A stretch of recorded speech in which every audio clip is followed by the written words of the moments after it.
Chères étudiantes, chers étudiants, bonjour tout le monde. Par cette capsule, je vais esquisser la présentation sommaire du module éléments de critique littéraire, un module destiné aux étudiants relevant de la filière études françaises. Par la présente communication, la présente intervention, je vais exposer les points suivants. Le premier point, c'est d'abord la présentation des compétences qui sont visées par le module. Le deuxième point, c'est la définition de la critique littéraire. Troisième point, un survol historique de la critique littéraire. Quatrième point, les approches qui ont marqué la critique littéraire, à savoir, bien évidemment, l'approche rhétorique, l'approche historique, l'approche génétique, la psychocritique, la sociocritique, l'approche thématique et l'approche textuelle. Et puis à la fin, bien sûr, l'approche lectorale. Bien, alors pour le premier point, les deux compétences qui sont visées par le module se déclinent ainsi. Dans un premier point, il s'agit d'une compétence déclarative. En fait, il s'agit de doter l'étudiant d'un savoir savant qui est relatif au soubassement théorique, aux référents épistémologiques qui se rapportent aux approches de la critique littéraire. Donc c'est théorique.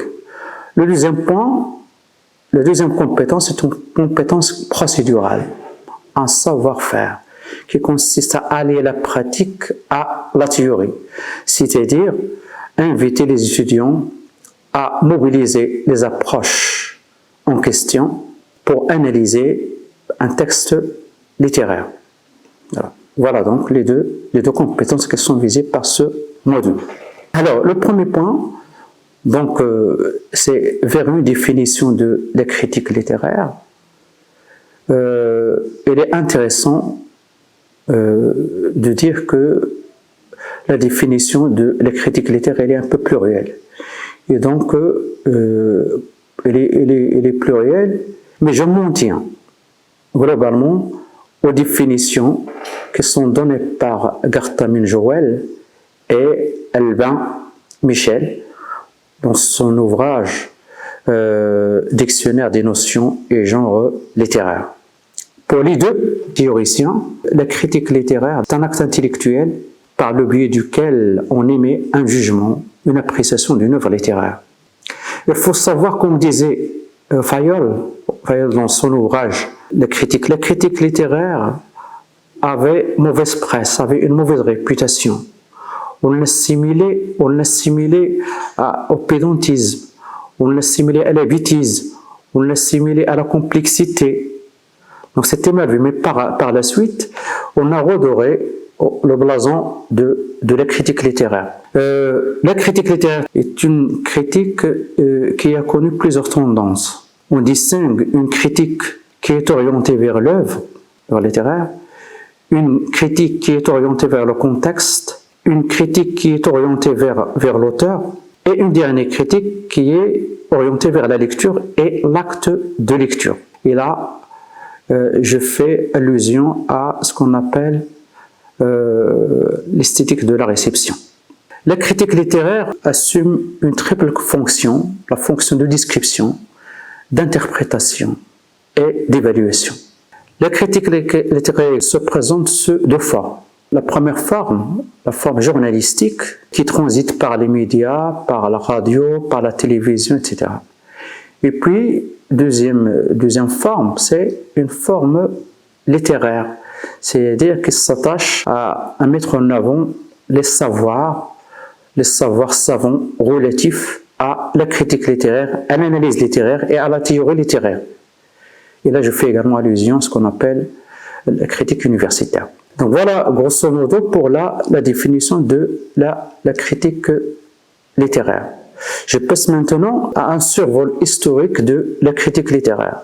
La critique littéraire a connu trois phases fondamentales qui ont marqué son histoire. La première phase, c'est le règne de la rhétorique, l'approche rhétorique, qui va d'Aristote jusqu'à la fin du XVIIIe siècle. La deuxième phase, c'est la phase de l'histoire littéraire, c'est la phase du biographisme, de l'anciennisme qui a marqué tout le XIXe siècle. La dernière phase, c'est la phase de la critique, la nouvelle critique qui va de 1960 jusqu'à aujourd'hui. À présent, je vais vous présenter sommairement les approches critiques qui ont marqué l'histoire de la critique littéraire. Je commence par la première approche, c'est l'approche rhétorique. Il va sans dire qu'à l'origine, la critique littéraire a été influencée par la rhétorique. Et qui dit rhétorique penserait automatiquement à Aristote. Aristote qui a conçu sa théorie dans deux textes, à savoir la rhétorique et la poétique. En quoi consiste la critique rhétorique? Voilà la question fondamentale. La critique rhétorique s'intéresse, par exemple, à la composition de l'œuvre, à la répartition des œuvres selon les genres.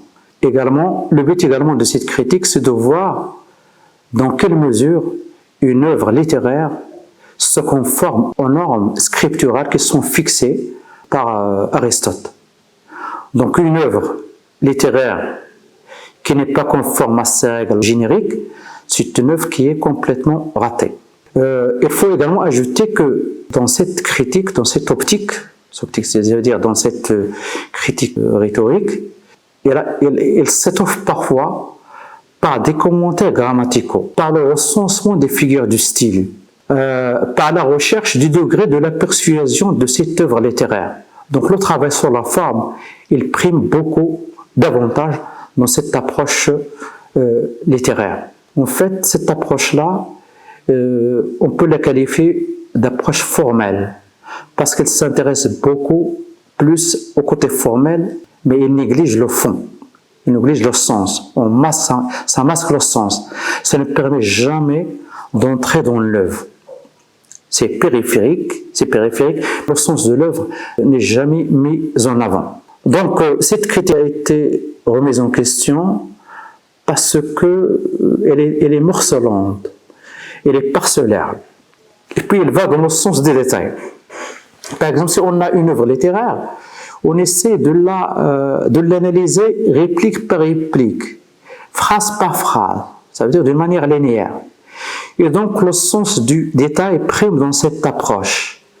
Et la vue d'ensemble est évincée dans l'optique de cette approche. Donc c'est pour cela qu'elle a été vivement critiquée, surtout par les promoteurs de l'approche historique, que je vais aborder maintenant.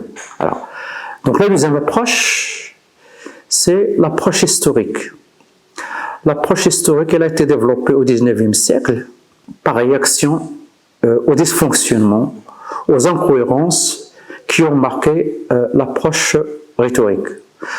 Donc cette approche historique, elle part du postulat suivant, c'est que on ne peut jamais comprendre une œuvre sans la mettre en relation avec le contexte historique qui la détermine.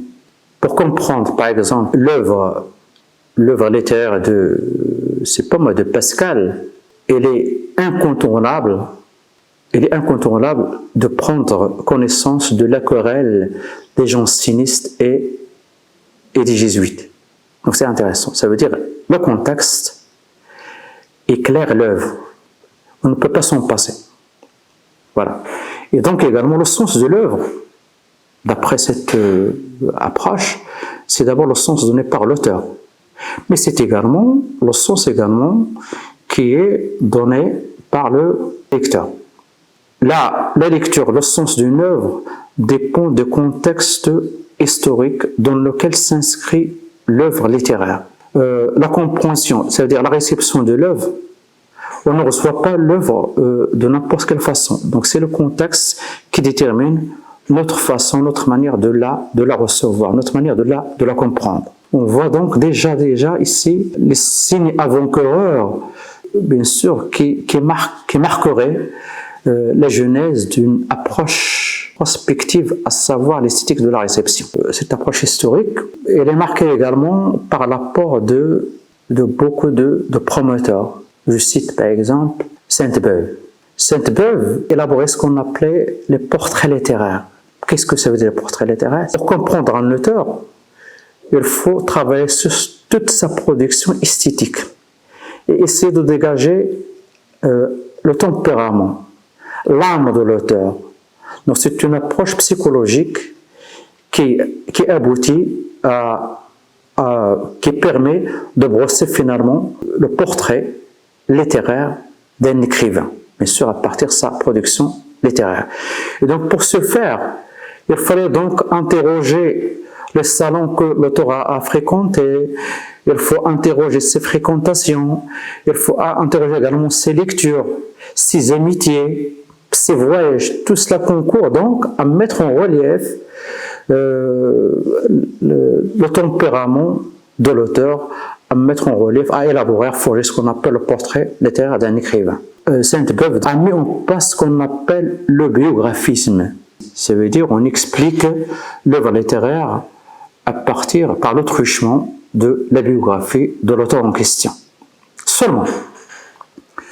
Seulement, il y avait au XIXe siècle une vive réaction par rapport à ça. Et là, je fais allusion à Proust dans Sang contre Sainte-Beuve, où il a critiqué cette approche biographique des œuvres littéraires. Voilà. Il a expliqué finalement qu'en fait, on ne peut pas prévaloir, à proprement parler, la conformité de l'œuvre avec la biographie de l'auteur. Et il donne l'exemple suivant, l'exemple par exemple de Rabelais. Rabelais, il est l'auteur d'une production bouffonne qui est marquée par la bouffonnerie. En réalité, et si on examine sa biographie, il n'a rien à voir avec la bouffonnerie. C'est un médecin, c'était un prêtre. Et c'est une vie qui est marquée davantage par l'austérité. Même chose pour Racine aussi, qui marque également un certain déchirement entre sa production littéraire et sa vie. Voilà. Également, cette question également de biographisme a été également critiquée par Gustave Lanson. Voilà, Gustave Lanson. Parmi également les figures emblématiques qui ont marqué l'approche historique de la littérature, on distingue voilà, spécialement Furetière. Furetière, il a appliqué la méthode de Darwin, une méthode scientifique de l'évolutionnisme à l'œuvre littéraire. Pour lui, une œuvre, c'est tout un processus. Une œuvre littéraire, il connaît un certain projet, mais également, il connaît des moments de dépérissement. On ne va pas également oublier l'apport de Taine, Hippolyte Taine. Hippolyte Taine explique l'œuvre littéraire par un certain déterminisme. Ça veut dire l'œuvre littéraire, elle est déterminée par 3 éléments, à savoir la race, le moment et le temps. Lanson, il a affiné cette question de ce qu'on appelle l'histoire littéraire, du moment où il a même écrit l'ouvrage « Histoire de la littérature française », dans lequel il met en relief la question de l'histoire dans l'œuvre littéraire. Donc voilà, grosso modo, pour cette approche-là, cette approche historique, mais ce qui a connu aussi des limites, on lui reprochait son caractère dogmatique, son caractère superficiel et le manque de méthode qui est claire, qui est cohérente quant à l'analyse des textes littéraires. On lui a reproché également le fait de négliger le texte et de ne s'intéresser qu'au contexte de la production de l'œuvre littéraire. Donc la troisième approche que je vais présenter ici, c'est l'approche génétique. Et qui dit génétique, dit genèse de l'œuvre. Au XIXe siècle, il y avait ce qu'on appelle, le XIXe siècle est marqué par ce qu'on appelle le travail sur le matériau de l'auteur. C'est les instruments de l'auteur. Et donc travailler sur les instruments de l'auteur, c'est surtout travailler sur le manuscrit sur lequel travaille l'auteur pour rédiger une œuvre littéraire. Et donc, on s'intéresse à la genèse de l'œuvre littéraire. La genèse de l'œuvre littéraire suivant l'approche génétique passe par 4 étapes essentielles. La première étape, c'est la phase pré-rédactionnelle. C'est une phase qui est caractérisée par le tâtonnement. C'est une phase où l'auteur esquisse son projet d'écriture. C'est une phase qui est également marquée par des hésitations quant au projet, quant au canevas. Le deuxième élément, la deuxième phase, c'est la phase rédactionnelle, qui représente le noyau de cette approche-là. Elle représente le noyau de cette approche. C'est la phase où l'auteur produit ses premiers manuscrits. La troisième phase, c'est la phase pré-éditoriale. C'est une phase d'affinement, c'est une phase de finalisation de l'œuvre littéraire. Et la dernière phase, c'est la phase éditoriale. Donc, c'est la phase de l'achèvement de l'œuvre, de la publication de l'œuvre, de l'apparition de la première édition de l'œuvre. L'approche génétique a connu un certain histoire, mais elle n'a pas duré longtemps, une quinzaine d'années. Donc, c'est une approche également qui est marquée par des dysfonctionnements au niveau des techniques d'analyse. Donc, il manque également de conceptualisation par rapport à ces outils d'analyse, c'est ce qu'on lui a reproché. Voilà donc pour la capsule d'aujourd'hui. Dans la prochaine capsule, je vais aborder les autres approches, à savoir la psychocritique, la sociocritique, la critique thématique, la critique textuelle. Je vous remercie, je vous souhaite bon courage.